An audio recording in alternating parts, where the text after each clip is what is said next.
Attack Nation? We are back here for part 2 of the NC State ECU game preview here with Jared from the Boneyard Podcast, as what he tells us, the premier podcast of pirate sports and football in general. So again, if you want to listen to any more of NC State ECU preview from the other side, maybe for us NC State fans, you consider it the dark side, make sure to check them out on all of Spotify and all podcast platforms. Make sure to check them out. But if you haven't checked out part 1 yet, make sure to go check that out first. That way you can kind of see what led us to where we are here in this conversation. But jumping right back into it. So, we were talking about Scotty Montgomery, specifically. And the one thing which, because I'll tell you, Jared, I was a football equipment manager, and my senior year, I was the personnel card holder for that game. So I was on the field for that game. I was a part of that game. I had to pull my hair out from losing that game. But, definitely, I know that we all can agree, obviously, that Doeren calling it the ECU Super Bowl before the game was even played was probably not the smartest move, for sure. I think we can all agree on that for sure. Even though it ended up being the biggest game for ECU, for sure, that you just don't say that. Don't say that. Don't give them a reason. But the one thing which I will tell you, Jared, and for any ECU fans that are checking this episode out, is the one thing I know about Doeren is he doesn't forget anything. He is a salty guy, man. He remembers everything. He's going and to so remember that. That's the one thing which I think that plays a little bit, is that, I mean, he remembers kind of how Scotty Montgomery, behaved, reacted, and all that jazz. And so I think that he's definitely looking to even the score a little bit, being that this is his second time back to Greenville. But the one thing which I still wish to this day is that Scotty Montgomery could have been the head coach for one more game. So that we could have had him at Carter Finley, for that 58-3. But, again, I think we all can agree, especially with how much ECU bleeds and eats and lives ECU football, that 9 years in a row.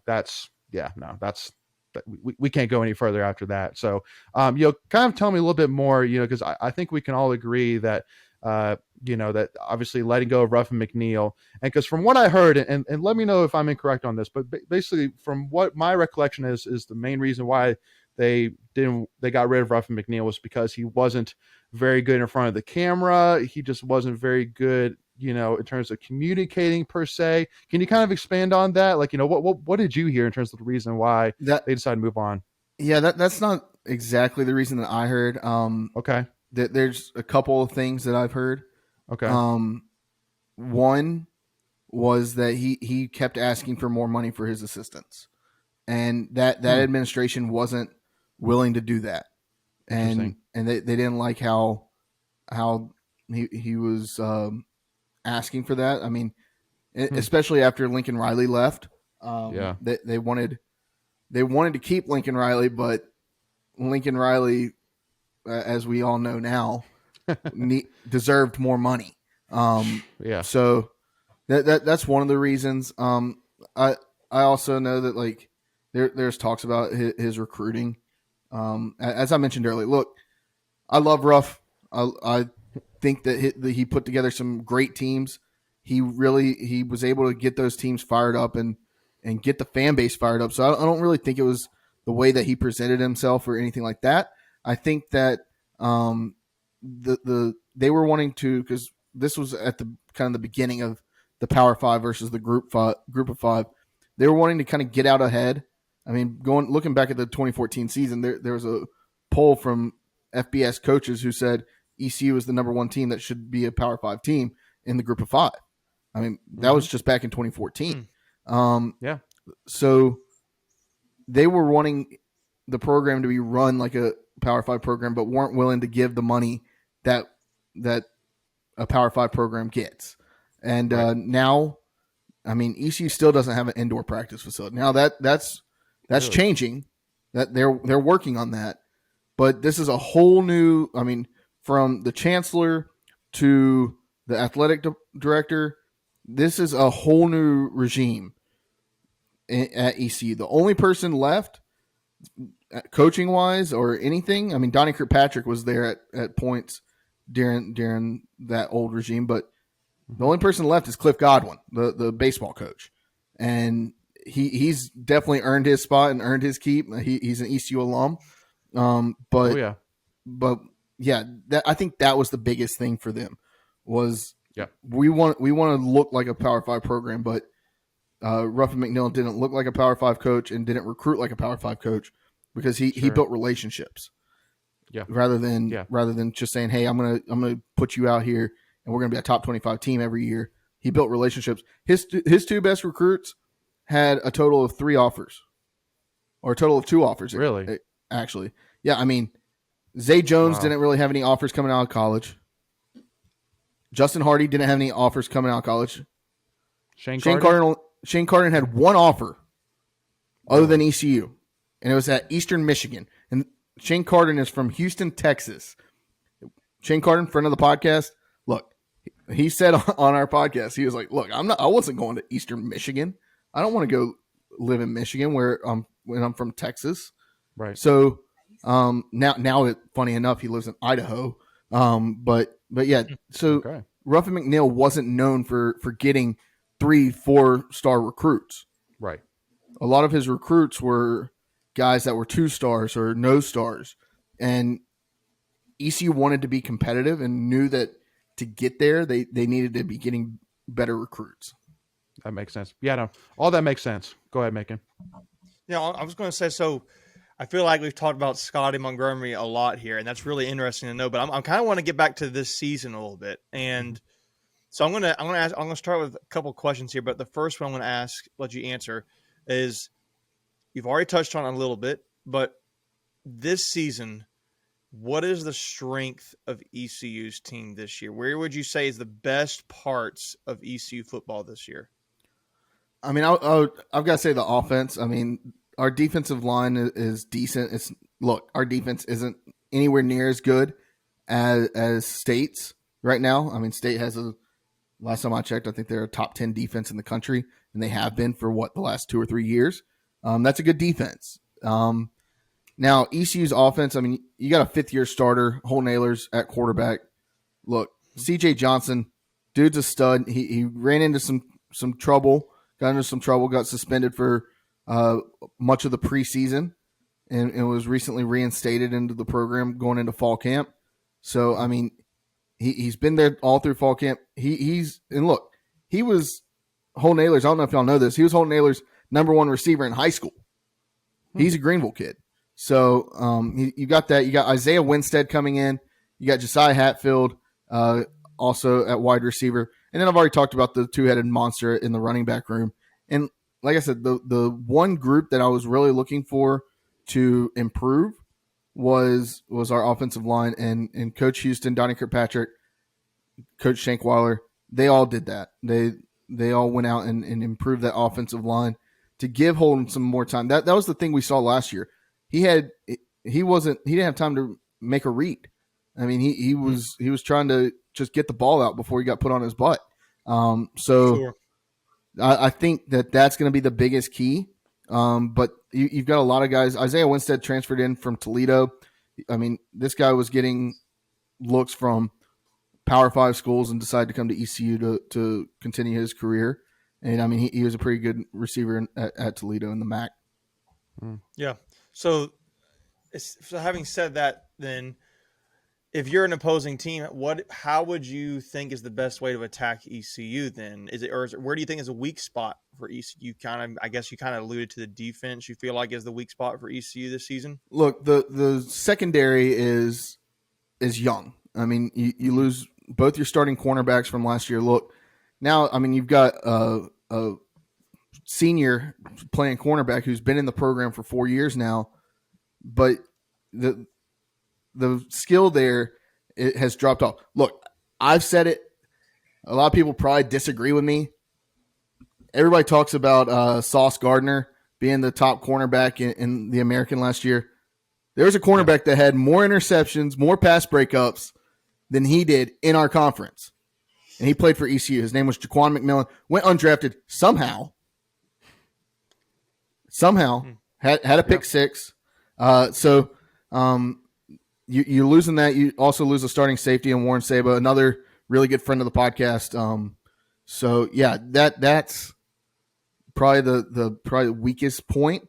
But I think our linebackers, you got a bunch of guys that have been there for 4 or 5 years now. I mean, Xavier Smith is going to be a stud at linebacker this year. He's been a guy. He's gonna get more sacks than he's gotten ever in his career. I think this year he's filled out a little bit. He's bulked up a little bit. So I think he's going to give offensive lines some tough matchups this year. Interesting. Cool. McKenzie.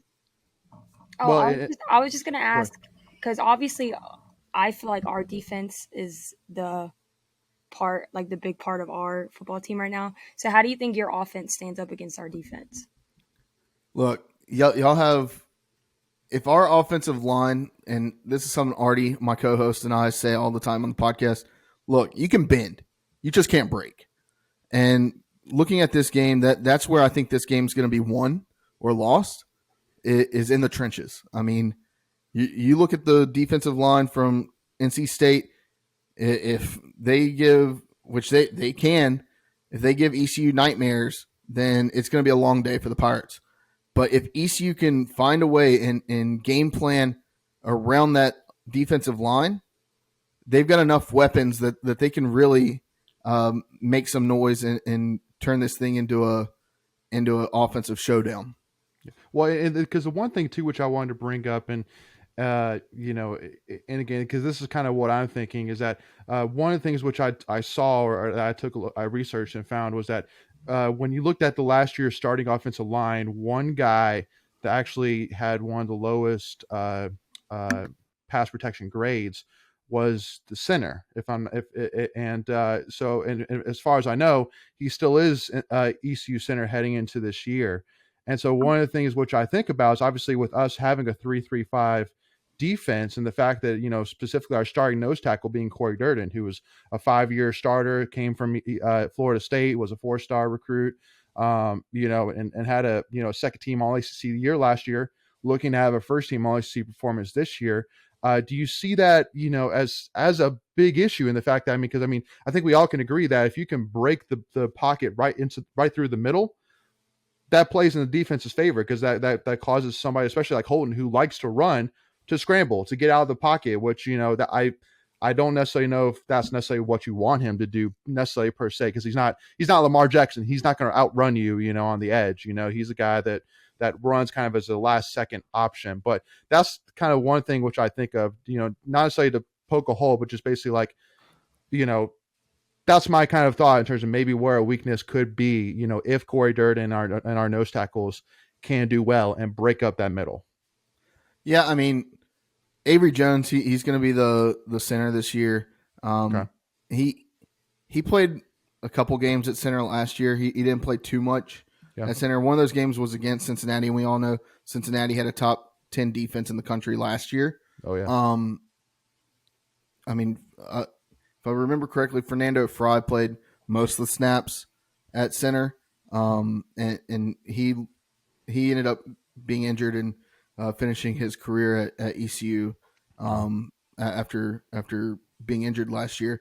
So yeah, Avery Jones, this guy came from Carolina. He's bulked up. They've really gotten him more in tune with being a center. He's really played more of a guard or tackle position. He's kind of.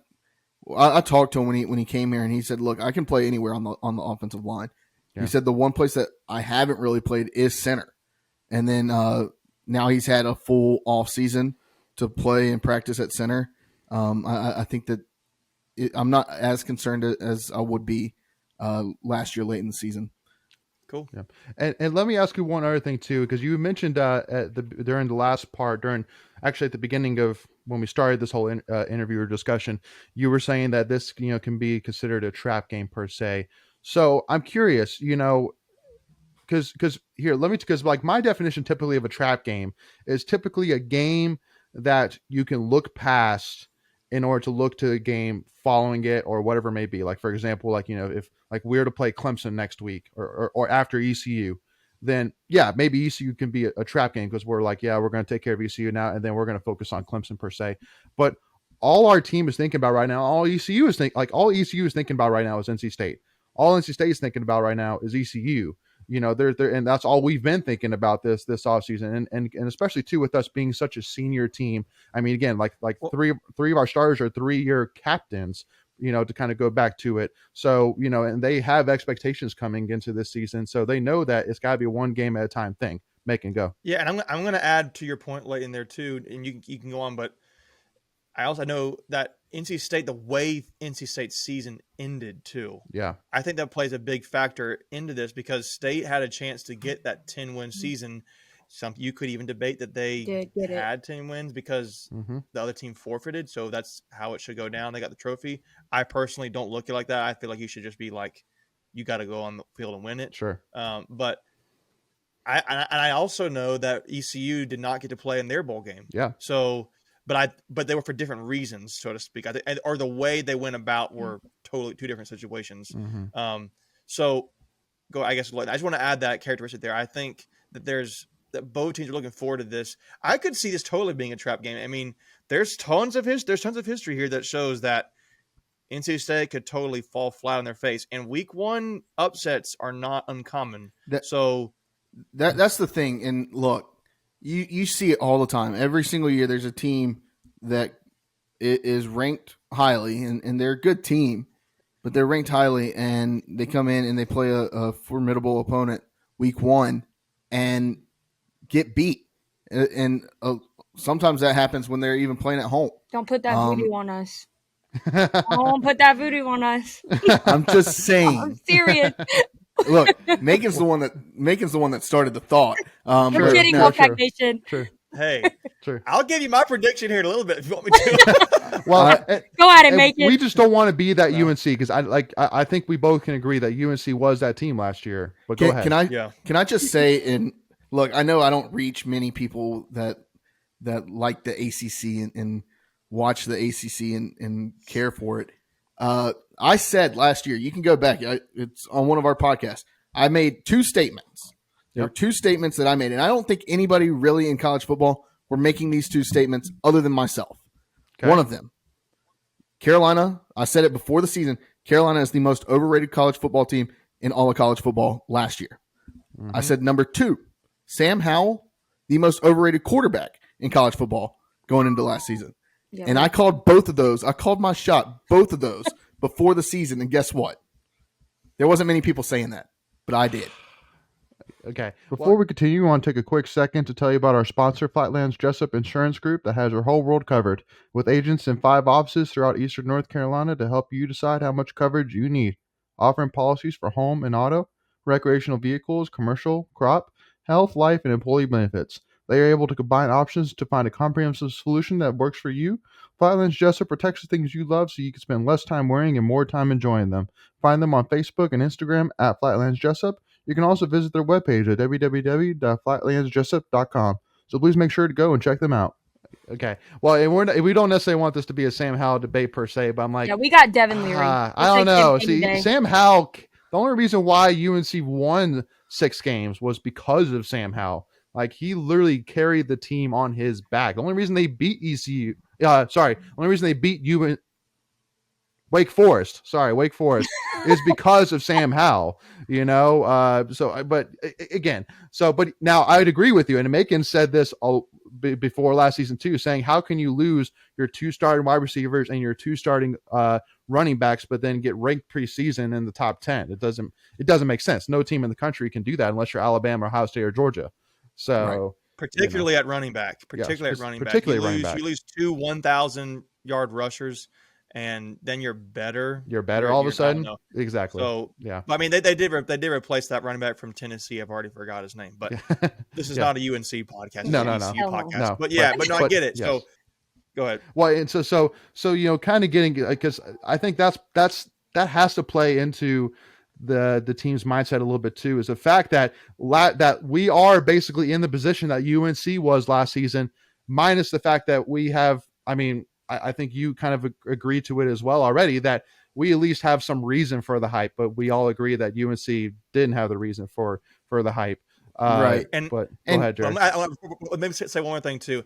I think another reason why State doesn't, I believe they will not choke out this beginning of the season, is because I think they saw where State's at preseason ranking wise is very similar to where UNC was preseason ranking. Now State lost Emeka Emezi at wide receiver. They lost 2 starting running backs. They lost Ricky Person and Zonovan Knight. True. But I think the difference is our defense and our we quarterback. Didn't lose 2 receivers and our quarter. Well, yeah, I think Sam Howell and Devin Leary are comparable. No, I hear you. In some regards. I think it's the age of our team. It's a very it's experience, but the deep. But I think the biggest difference is defense. Well, so go ahead, Jared. They've seen UNC fall flat on their face. So go ahead. Yeah. What I'll say is, I mean, that team y'all beat 58-3. That I see a lot of State fans talking about on social media. That team y'all beat is a completely different team than the team that y'all are going to see in 10 days from now. But so is the team that y'all beat. Hey, I don't disagree with that. But this team, I would even argue. I would say more so to what McKenzie's point is. This is a better team than that 58-3 team. But that team that lost 58-3, was a team that was in shambles. Absolutely, completely in shambles. And it was in Raleigh. It's not in Greenville. Totally different. And we didn't even see Hole Nailers either. So I mean, these are things that we're talking about. And look, it's gonna be a game with a bunch of emotion. There's gonna be a look. Oh yes, there are gonna be fights on the field and off the field. I'm not gonna lie to you. My wife, I'm a big Hurricanes fan, huge Hurricanes fan. Went to a Hurricanes game with my wife here recently or last season. Carolina Hurricanes. Yes, Carolina Hurricanes. Sorry, I don't talk about the Miami Hurricanes. Like, just wanted to. I honestly forget they exist. Any team that plays in a stadium off campus. Oh wait, y'all do too. Okay, never mind. Okay, without me go at his throat, y'all better stop me. But kick me out of here. She asked me. I was like, God, I hate that place because we drove past. Was it Centennial Campus, NC State Centennial Campus? I was like, God, I hate that place. Yeah. And she said, why is that? And I said, look, Savannah, I'll pay for our kids to go to college anywhere except for that place. And there's hatred among both fan bases. I say all that to say this. Both schools, like, as much as, look, we know that y'all don't see us as the rival that we see y'all as. We know that. Look, Debbie L., when she said that we have a psychological advantage, that's another time that NC State messed up. You don't, those are things you don't say. Mm-hmm. But when we're talking about, y'all say y'all have a rivalry with Carolina, they look down on y'all. Just like y'all look down on us. Football, just basketball. I was about to say, But I'm just saying, from an outsider's perspective, that's what I see. Sure. But when you come into Greenville, at the tailgates, we'll be nice because we haven't had our full case yet. Okay, but later on in the game, when it gets heated, it's gonna be heated. This is gonna be a game, and I said it on our podcast a couple weeks ago. When this game starts, the first thing you got to do is you got to come out and punch them in the mouth. Not literally, but you got to come out and do something. Right. First thing you do is literally punch them in the face. turn to your right and punch the person in the mouth. Yeah. So do you see State as y'all's rival? Yes. I hate State. So let me ask you this question. Who do you see as a bigger rival to you then? Is it NC State or UNC? NC State.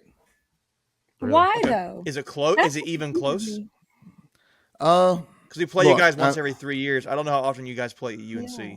We haven't played UNC since we dropped 70 on them. You won't ever again, probably. 2018. Oh no, we did play 2018. We did beat them then too. I was live doors last year. Mm-hmm. Yeah, I forgot about that game. I was at that game. I forgot about that game. I had a little too much fun that day. Yeah. But yeah, I mean, that was. I think that it's really just because we know that Carolina has Duke, at least in basketball. We know that. Look, nobody's talking about us in basketball. Nobody's talking about us in basketball. Yeah, and that's okay. We're not a basketball school. Okay. We try to be. We try to. Hey, I was the president of our student section in basketball. I think I deserve some kudos for that. I suffered for Good 3 for you. years of my life being president, but that was. It's really like we see Carolina as the wine and cheese school. We can agree on that. Like we that's what we see. We agree on. I think that ECU and NC State they are more blue collar fan bases. Mm-hmm. So I'll say that about NC State. Like, and I say that with the utmost respect. Yeah. Right. Like I respect that. I mean, ECU fans have a chip on their shoulder everywhere they go. Mm-hmm. We carry this massive chip on our shoulder, and a lot of people don't realize where the rivalry comes from. The rivalry comes from NC State and Carolina, the General Assembly trying to keep ECU from becoming a public institution. Way back in the early 1900s. That's where the hatred from ECU comes from. So we don't like either of them. But we know that as far as money-wise and wine and cheese and status-wise, we're closer to NC State. Oh, yeah. We see them we don't see y'all as big brother. Right. But we see y'all as something close to what we are. And very similar. Yeah, I mean, just the types of people that go to the schools. Yeah. I mean, I said earlier, my wife went to Carolina. I don't hold it against her, but she did. And I've been to games at Carter Finley. I've been to games at Keenan. I've been to plenty of games at Dowdy. And the games at Carter Finley and the games at Dowdy at least have some kind of atmosphere. Games at Keenan do not. Yeah, not at all. Zero. And even when they have Sam Howell. And see, I think basically almost what you are basically saying, and I would agree with it, that ECU fans in terms of, where they came from and in terms of mentality are very, very similar. And the fact that, I mean, we 100% have a chip on our shoulder. Why? We haven't won a championship, conference or national. 3 decades. And in 3 decades in football, men's basketball. Felt like that was a little. Trust me, I know. Trust me, I know that. What were we saying, Kenzie? That was a little slap he just threw in there. I could tell by his how. 3 decades? Oh, I mean, just facts. I mean, it's not a slap. I mean, it's just facts. I mean, stop it this year. Yeah. Give us that trophy. So I mean, what sport? Football. Women's tennis. ACC trophy at least. Hey, nah. Well, hey, we'll see. But hey, we're talking about ECU right now. But basically, again, making the point that we have a chip on our shoulder. ECU has a chip on your shoulder as well. And so, again, and I think that the example which I can give, which I think at least most state fans would agree with me on this, that when ECU plays UNC, I'm cheering for ECU 100 times out of 100, but way before I ever cheer for UNC over ECU. And I think that's most state fans. And then when NC State plays UNC, we hope both of them lose. Okay, well, so I think that's the way I feel about watching UNC and Duke in basketball. I get it. I get it. Yeah. So, all right, Jared. Well, so to kind of wrap this thing up here. So because I'll say this as well. So, we did like kind of a season preview. The first part's out already. So, most people know in terms of, that all of us Tuffy Talk, predicted State to win, but we haven't necessarily given score predictions. So Jared, since you're our guest, give us a score prediction. Oh man, you're putting me on the spot. I am. I do think that I think this game is decided by a field goal. Wow. I think that it's going to come down to that. I think it's going to be a tighter game. Look, we had Phil Still on our podcast a couple weeks ago. This game in Las Vegas is I think making, you said 10 point, 10, 11 point, depending where you look. Yeah. Spread. So I think that this game is probably closer to a 4 or 3 point spread, just because, for all the reasons I said earlier, mainly because of the atmosphere. This NC State team, even though they're older, they've played in a lot of raucous places, but ECU can, especially when State comes to town, it's a different level. They'll turn it up a notch. I'm gonna say this game's gonna be probably a 27-24 game. Okay. All right. Macon, what you got for us? Well, I think State's going to win this game for the reasons that I said earlier. I think State's defense travels. I think that'll play very well. I think State's going to come out. I think trying to prove something for how the season ended last year. Everybody's healthy. You got to be mindful. State played so well last year, and half their starters, it felt like, were injured and out for the season for the most part. So that's what I'm interested in. I think you see Devin Leary and State attack ECU's secondary, honestly. I think you mentioned earlier how they lost their corners. I think you do see State do that. I think it's going to be – I think it's going to be something more like a 2-touchdown kind of game. I genuinely do. I think it will be somewhere in like a 13 or a 14 to 27, 28 NC State. That's Pretty what low I'm scoring. generally thinking. Mhm. So I think it could be more than that. I think you could see ECU score. I would not be surprised to see the running back just crack a one open or two and have that kind of thing early on in the season. I would not be surprised.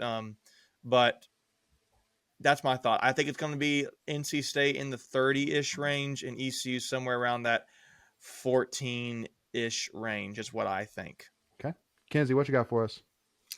I think, like we've all said, just the veterans on this team, even though I know the environment Dowdy Ficklin is insane, I think State fans are going to travel extremely well. I think Devin Leary's going to show out and show that, hey, I want people to start looking at me and giving me respect, as well as NC State. So I think this game, they're all just focused on that 1-0 mentality. I think the score will be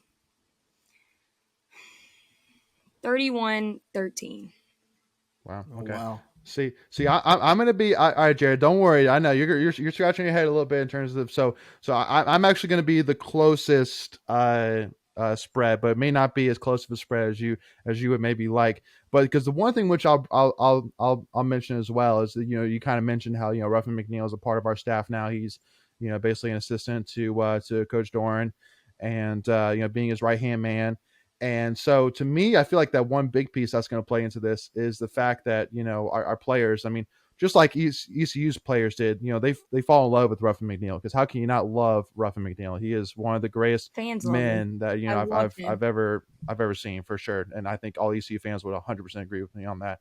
And so I think that, obviously most in-state fans, want, full Ruff, but, the fact this is going to be his first time being back at ECU since he was let go, it's kind of like a, play for him kind of deal. Like, let's go get this win. But I'm going to do it right at the spread. So I'm going to give us a 10-point win, but I'm going to say 34-24. I think it's going to be pretty high scoring. I think, and I think it's a game too that's going to go like 3 quarters like that. It's going to be close. And then, we'll just kind of get just enough spread there at the end and finish it out, hopefully. But and let me add this too. I think State and ECU, when you talk about that game late, I think it's going to be very interesting to see how these teams how they both come out. Absolutely. You mentioned Jared punching each other in the mouth, so to speak. Yeah. I think State and ECU both want to feel that way. I think they both have a bunch of reasons to do that. So I think it's going to be a very interesting game in that regard. I almost wouldn't even say, maybe I change my score to like 31-17, somewhere in there.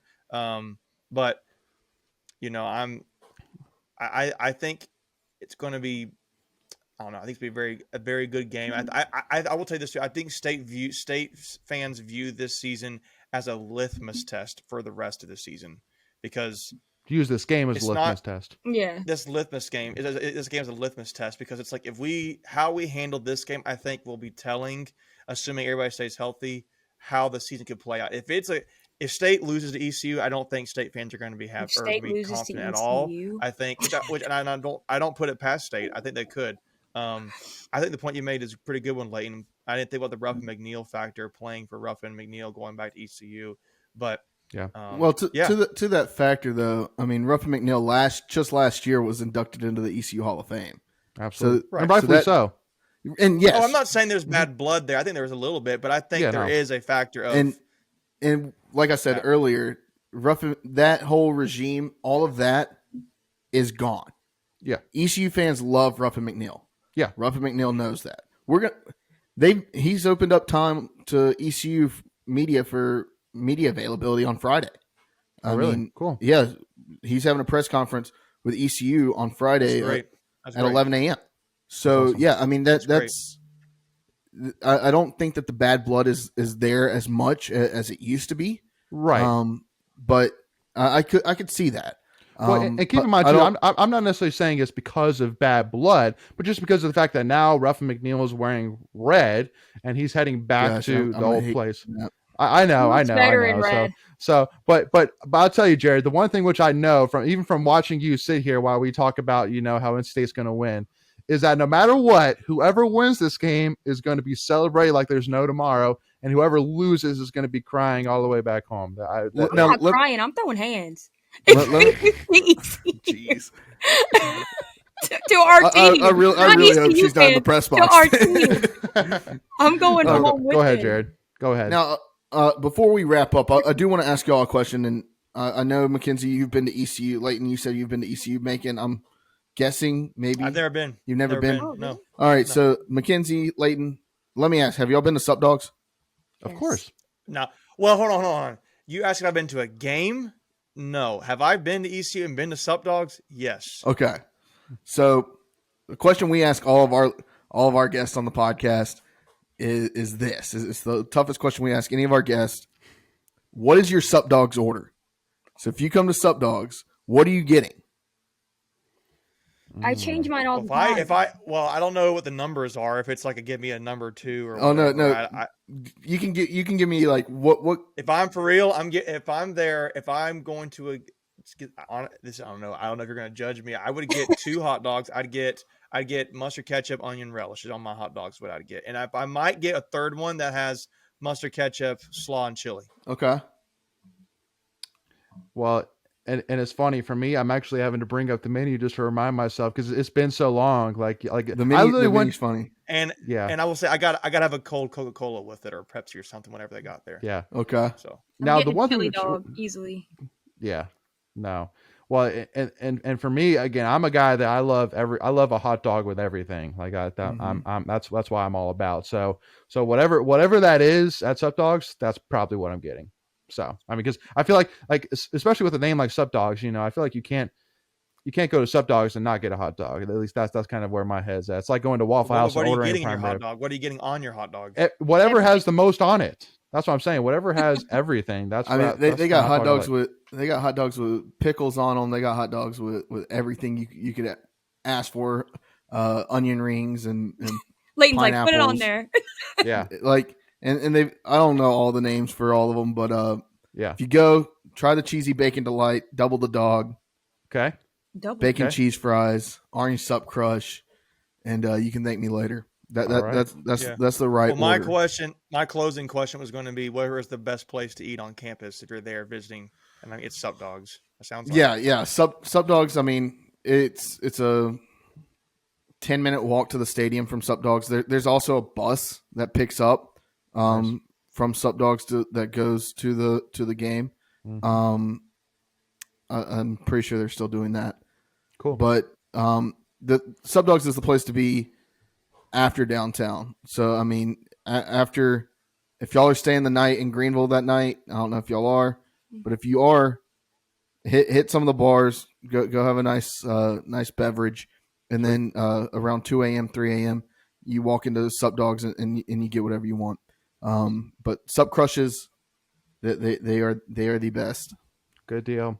Well, Jared, again, I want to say thank you again for jumping on. No, obviously it's just like you were saying, it's an emotional game we got coming up here in 10 days here. Again, this is on August 24th that we're releasing this. And actually the time that this episode is coming out, the game is like either tomorrow or 2 days from now. So when this comes out, it's going to be like really like game time almost. And again, I appreciate, us, you coming on with us and just kind of discussing through.